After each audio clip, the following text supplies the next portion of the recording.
Hello नमस्कार सुप्रभात मेरे शेर शेर न्यू स्टडी पॉइंट टू गौरव सर में आप सभी का हार्दिक स्वागत है। प्यारे साथियों, अपनी संविधान की बढ़ती हुई श्रृंखला के अंदर आज हम बात करेंगे फिर दोबारा से संविधान के टॉपिक के बारे में। तो हम संविधान के टॉपिक में हम पहुंच चुके थे भाग नंबर 8 तक, और भाग नंबर 8 में हमने कंप्लीट कर लिया था किस चीज़ के बारे में। तो हमने जो बात करी थी केंद्र शासित प्रदेशों के बारे में भाग नंबर 8 में, यानी जो संघ का जो राज्य क्षेत्र है जो राष्ट्रपति के नाम से चलता है उसके बारे में मैं कल बता चुका था आपको, और मैंने आपको लिखवा दिया था 241 तक, जिसमें हमने बात की थी कि राष्ट्रपति का जो कानून है वो कौन बनाएगा, जो संघ शासित क्षेत्रों के जो कानून है वो कौन बनाता है। तो राष्ट्रपति 241 में मैंने आपको बात की थी कि संघ शासित क्षेत्रों का जो न्यायालय होते हैं वो कैसे कैसे होते हैं और किस किस तरह से होते हैं, उसके बारे में मैंने आपको बताया था। आपको अगर वो क्लास देखनी है तो आप मुझे जाकर देख सकते हैं। तो आइए आज की क्लास को हम बढ़ते हैं, और आज की क्लास में हम बात करेंगे अनुच्छेद नंबर 243 से, जो आता है हमारा भाग नंबर 9 के अंदर। तो भाग नंबर 9 की हम बात करेंगे, जो आती है हमारी पंचायत, यानी हमारे पास क्या तरह की पंचायत हैं इनके बारे में हम बात करेंगे आज, और पंचायत हमारे सामने कैसे कैसे आई इसकी हिस्ट्री की बात करेंगे। तो आइए प्यारे साथियों, एक बार वीडियो को शेयर कर दें जिससे कि ज़्यादा से ज़्यादा जुड़ जाएं, और जो भी मेरा प्यारा भाई बहन चैनल पर नया है वो चैनल को एक बार सब्सक्राइब कर दें। फिर बढ़ते हैं क्लास की तरफ। तो आइए वीडियो को लाइक कर दें और देखते हैं चार चांद को कि हवाओं के भरोसे मत चाहिए, हवाओं के भरोसे मत उड़िए, ये तो चट्टानों का भी रुख मोड़ देती हैं। अगर आपको आगे बढ़ना है तो स्वयं के कंधों पर, स्वयं के पंखों पर भरोसा रखें, क्योंकि हवाओं के भरोसे तो सिर्फ पतंगें उड़ा करती हैं, यानी दूसरों के भरोसे बैठने से कोई फायदा नहीं है। इसमें बताया है कि हवाओं के भरोसे तो सिर्फ पतंगें उड़ा करती हैं, ना कि आप। अगर आपको कुछ करना है तो आपको स्वयं ही कुछ करना होगा, जिससे कि आपकी आगे जाकर वाह वाह हो। तो आइए आज की क्लास में हम बढ़ते हैं अपनी पॉइंटों की तरफ।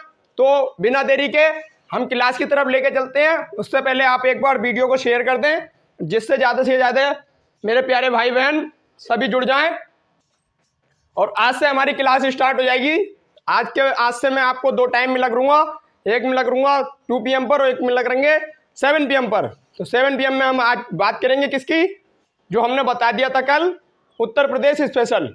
तो आज परिचय है हमारा, उसकी क्लास भी आप जरूर देखें जाके। तो आइए देखते हैं आज की क्लास को। तो शुरू करते हैं। आप अपना हेडिंग बना सकते हैं भाग नंबर 6, भाग नंबर 6, सॉरी भाग नंबर 6 नहीं, भाग नंबर 9।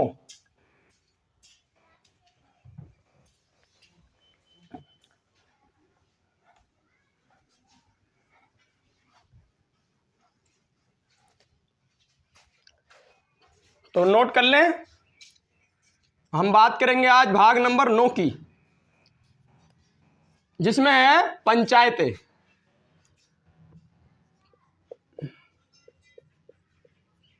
पंचायत, और ये हमारी कहां से कहां तक आती है, तो ये हमारा अनुच्छेद आता है जिसे कहते हैं 243 का ए से और 243 के ओ तक। तो 243 के ए से आता है ये हमारा, और आता है ओ तक, यानी 243 के ओ तक हम बात करेंगे किसकी, पंचायत की, और जो आता है भाग नंबर 9 के अंदर।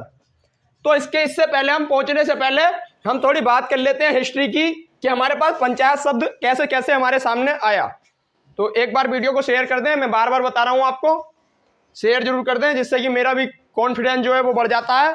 आप अगर वीडियो को शेयर कर देते हैं कि हाँ इतने लोग, इतने मेरे प्यारे भाई बहन मेरी क्लास को देखते हैं, तो इससे मुझे भी एक मजबूती मिलती है। तो एक बार वीडियो को, आपका सिर्फ कर्तव्य तो बनता ही है कि एक बार शेयर जरूर कर दें। तो बात है हमारी 1882 की। तो 1882 में जो चल रहा था, हमारे भारत का जो वायसराय था वो कौन था, तो वो था लॉर्ड रिपन। तो लॉर्ड रिपन के शासनकाल में ही शुरुआत हुई स्थानीय स्वशासन की। आपसे पूछा भी जाता है कि स्थानीय स्वशासन की शुरुआत हमारे भारत में कैसे हुई है। तो स्थानीय स्वशासन के बारे में हमें बताया भाग नंबर 9 के अंदर तो ये इसकी शुरुआत हुई हमारी 1882 से राज रिपन के समय में। तो आपसे एक पॉइंट पूछा जाता है, पहले आप समझ लें, उसके बाद मैं लिखवाता हूं। तो 1882 के बाद हमारी धीरे धीरे बात बढ़ी और बात पहुंची हमारी स्वतंत्रता के बाद।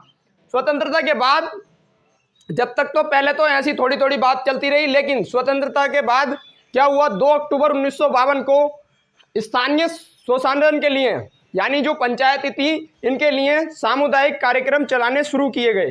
तो सामुदायिक कार्यक्रम चलाने शुरू किए गए और पंचायतों को जो है वो बढ़ावा देने के लिए जगह जगह कार्यक्रम चलाए।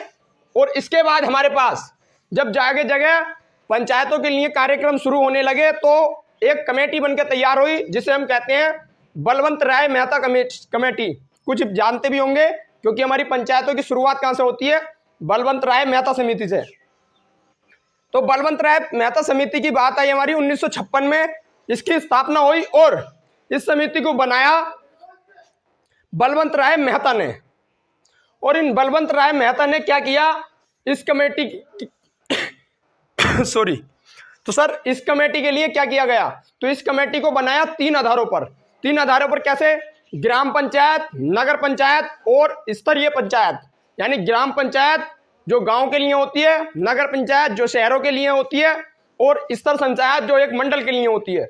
उसके लिए बताया कि ये कैसी होगी, त्रिस्तरीय। तो त्रिस्तरीय की बात कहां से आई हमारे पास, तो आई बलवंत राय मेहता समिति से। इसके बाद हमारी बात हुई जिसे हम कहते हैं 1958 में।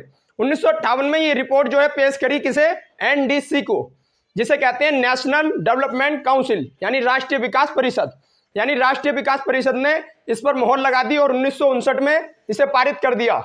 इसके बाद क्या होता है, 2 अक्टूबर 1959 को 2 अक्टूबर 1959 को नागौर राजस्थान के अंदर पहली पंचायत का गठन किया गया। और इसके बाद 1959 में ही आंध्र प्रदेश में भी गठन किया गया। धीरे धीरे हमारे पास आगे बात बढ़ती रही और हम पहुंचे कहां पर, तो हम पहुंचे सॉरी तो हम धीरे धीरे पहुंचे कहां पर, तो हमारे पास आगे समिति बनी जिसे कहते हैं अशोक मेहता समिति। अशोक मेहता समिति बनी हमारी 1987 में और इसी के तहत 1977 में 1973 में इसे क्या किया गया, तो इसके तहत हमारे पास 2 स्तरीय पंचायत रखी गई, एक तो ग्राम स्तर पर और एक नगर स्तर पर, और कहीं की कोई बात नहीं की। इसके बाद हम बढ़े आगे और आगे भी कुछ समिति और आएंगी, इतने हम थोड़ा लिख लेते हैं अब। तो हमारी बात शुरू होती है 1882 से। तो 1882 में शुरुआत हुई स्थानीय स्वशासन की।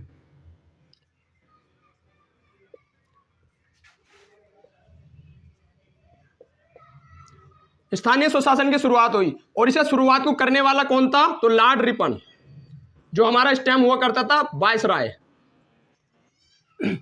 इसके बाद हमारे पास बात आई 2 अक्टूबर 1952 में। और 2 अक्टूबर 1952 में हमारी बात की गई, जो मैंने आपको अभी समझाया कि हमारे पास बात की गई 2 अक्टूबर 1952 में स्थानीय स्वशासन के लिए जो सामुदायिक कार्यक्रम तो क्या चलाए गए, सामुदायिक कार्यक्रम चलाए गए। कहां पर, भारत के अंदर सामुदायिक कार्यक्रम चलाए गए इसके तहत, और जगह जगह इनको बढ़ावा देने लगे। इसके बाद हमारे पास अगली जानकारी आई और अगली बात मैंने आपको अभी बताई कि हमारे पास इसके बाद बनी, जब जगह जगह कार्यक्रम चलने लगे तो 1956 में बनी हमारी एक कमेटी जिसे हम कहते हैं बलवंत राय मेहता समिति।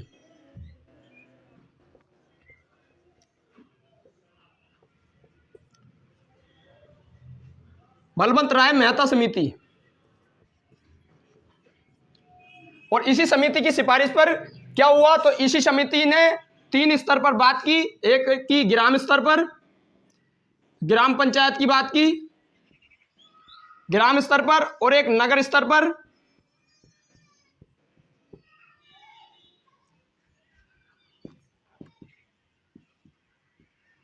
और एक मंडल स्तर पर, यानी जिसे हम कहते हैं मंडल स्तर पर।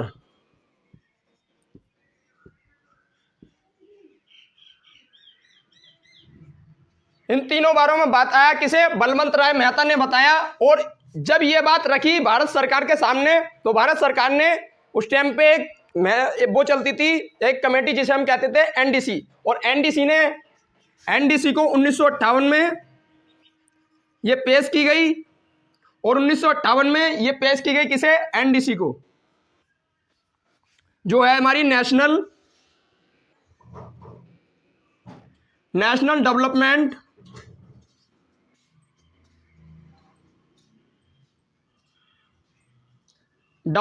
काउंसिल। नेशनल डेवलपमेंट काउंसिल ने, यानी इसे हिंदी में कहा जाता है राष्ट्रीय विकास परिषद।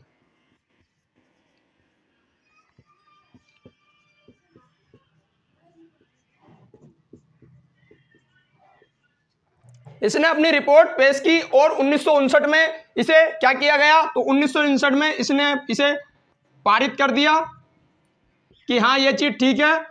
त्रिस्तरीय पंचायत का गठन कहां से किया गया था? आप यहां से देख सकते हैं, ये 3 पंचायत है, तो कहां से आया? त्रिस्तरीय पंचायत। त्रिस्तरीय पंचायत का गठन किया गया कहां पर? तो भारत के अंदर। इसके बाद हमारे पास आगे की बात आई, और आगे बात की गई कि इसके बाद जो हमारी पंचायत थी इनका गठन करा गया कहां पर? तो ये किया गया हमारे पास 2 अक्टूबर 1959 को। तो 2 अक्टूबर 1959 में जो राजस्थान का नागौर है, राजस्थान का नागौर, यहां पर गठन किया गया किसका? जो हमारी त्रिस्तरीय पंचायत थी यहां पर। इसके बाद हमारे पास अगली बात आपसे पूछी जा सकती है, आपको ये सिर्फ पता हो तो कुछ को पता होगा, और मैं आपको दूसरा ही बता देता हूं कि दूसरी बार कहां किया गया? तो दूसरी बार किया गया आंध्र प्रदेश के अंदर। आंध्र प्रदेश के अंदर दूसरी बार गठन किया गया, और पहली बार कहां किया गया? तो राजस्थान के अंदर। इसके बाद हमारे पास अगली जानकारी आई, जो हमारी आई 1977 में, और 1977 में हमारी एक कमेटी बनी जिसे कहते हैं अशोक मेहता समिति। तो एक बार आप इसे नोट कर लें, उसके बाद मिटाते हैं। नोट करें। क्लास समझ में आना बहुत जरूरी है, खाली लिखने से कोई फायदा नहीं है कि आपका पेन चल रहा है और आपको समझ में नहीं आ रहा। आप क्लास देख रहे हैं, क्लास के साथ साथ आपको नोट करना चाहिए, नोट जरूर करते चलें। तो नोट कर लिया हो तो इसके बाद बढ़ते हैं क्लास की तरफ। तो बात आई हमारी 1977 में।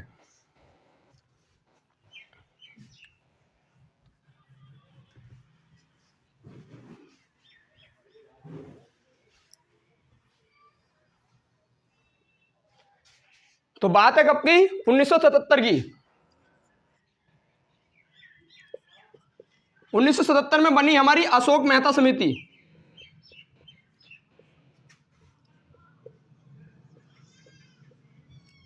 ये समिति जो हुआ करती थी, ज्यादातर इन्हीं के नामों पर हुआ करती थी, जैसे अशोक मेहता समिति, बलवंत राय मेहता समिति, राव समिति, और जिसे हम कहते हैं अगली हमारी कई समिति और भी हैं, जो सिर्फ किस नाम पर रखी गई हैं?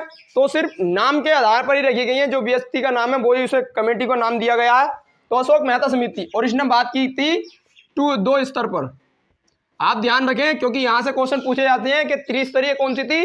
तो बलवंत राय मेहता कमेटी, और 2 स्तरीय कौन सी थी? तो 2 स्तरीय थी अशोक मेहता समिति, और इसमें बात की गई हमारी 2 स्तर की। इसके बाद हमारे पास अगली बात आई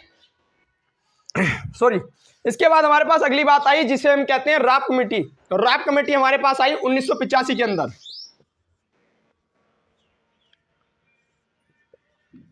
1985 में आई हमारी राव कमेटी, और राव कमेटी में भी पंचायतों की बात की गई। यानी मैं उन कमेटियों को लिखवा रहा हूं जिनके अंदर पंचायतों की बात की गई थी।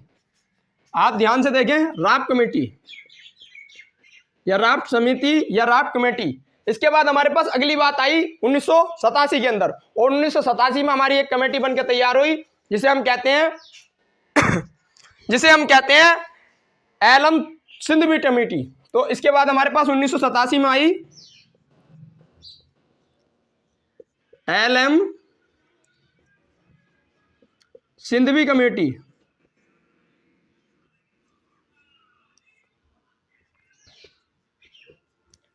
Alum Singhvi committee. और इस कमेटी के अंदर क्या बात की गई थी? तो इस कमेटी के अंदर क्या बात की गई थी इसके बारे में आपको अगर पता है तो जरूर बता करें।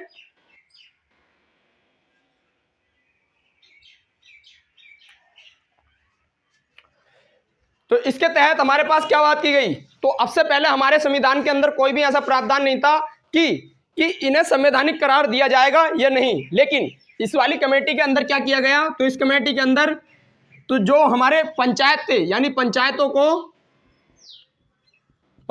को संवैधानिक दर्जा दिया गया।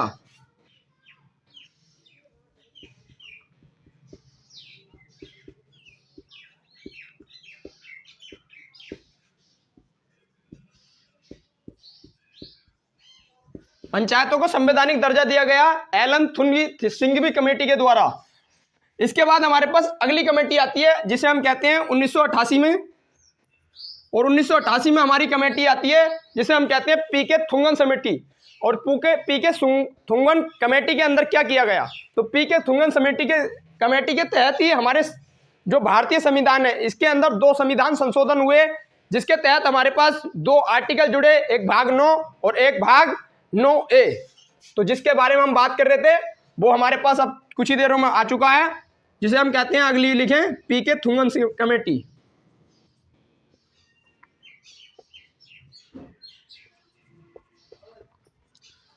और इसी के तहत हमारे संविधान में 2 संविधान संशोधन हुए।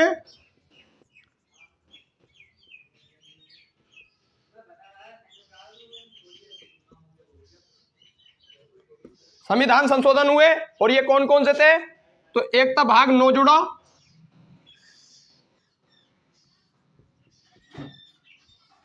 एक कौन सा जुड़ा? तो एक जुड़ा भाग 9 और एक जुड़ा भाग 9A। तो भाग 9 इससे पहले ये संविधान में नहीं था, इसके बाद जुड़ा भाग 9A।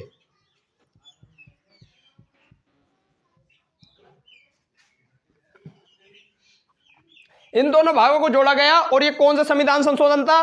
तो आपसे पूछा जा सकता है कि कौन सा संविधान संशोधन था? तो ये हमारा संविधान था 73वां संविधान संशोधन, और जो हुआ हमारा 1992 के अंदर। तो आप इसे जोड़ लिख सकते हैं, ये कब हुआ था? तो ये 73वां संविधान संशोधन था यानी कॉन्स्टिट्यूशन अमेंडमेंट एक्ट। और ये कब हुआ? 1973 के अंदर, सॉरी 1992 के अंदर, 1992 में हुआ। इसके तहत हमारे पास 2 भाग जोड़े गए और भाग 9 में क्या था? पंचायत, जो मैं आपको ऊपर लिखवा सका हूं। और इसके अंदर क्या था? तो भाग 9 के अंदर हमारे पास आए जिसे हम कहते हैं नगर पंचायत, यानी जो गांव में चलती है उसे क्या कहते हैं? पंचायत, यानी जिला पंचायत, ग्राम पंचायत। और जो शहरों में चलती है, जो हमारे पास शहरों के अंदर चलती है, उसे क्या कहते हैं?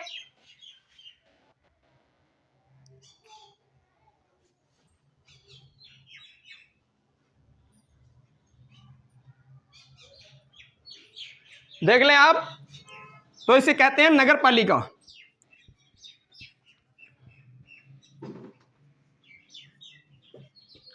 नगर पालिका। और इसके द्वारा हमारे संविधान के अंदर, तो ये हमारा जुड़ा कौन सा? तो ये था 73वां संविधान संशोधन, भाग 9 जुड़ा। और ये भाग नंबर जो 9A है ये जुड़ा हमारा 74वां संविधान संशोधन।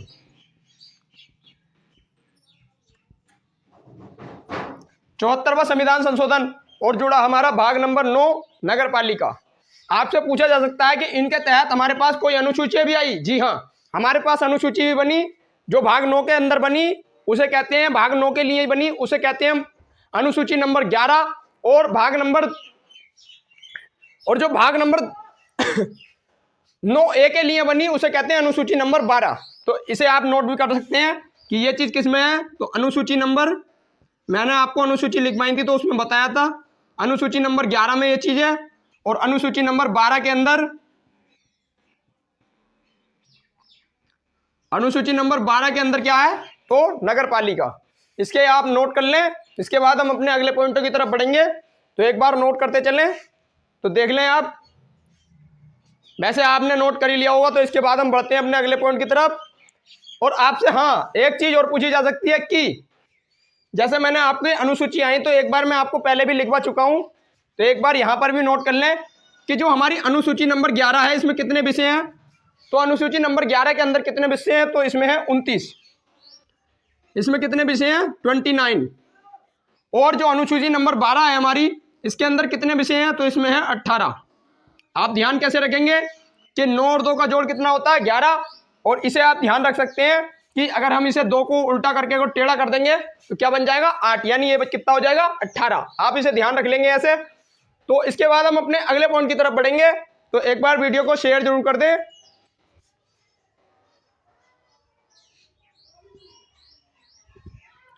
तो प्यारे साथियों, एक बार वीडियो को शेयर जरूर करते चलें, जिससे कि मेरी भी जो है, मेरा जो कॉन्फिडेंस है वो थोड़ा बढ़ जाएगा। सिर्फ इससे होता ये है कि आपको कोई रुपया पैसा या कोई चीज़ आपको देनी नहीं है। आप सिर्फ इससे इतनी चीज़ हो जाती है कि हाँ, हम जो पढ़ा रहे हैं उसका हमें थोड़ा फल मिल रहा है, कि हाँ हमारी मेहनत कामयाब हो रही है।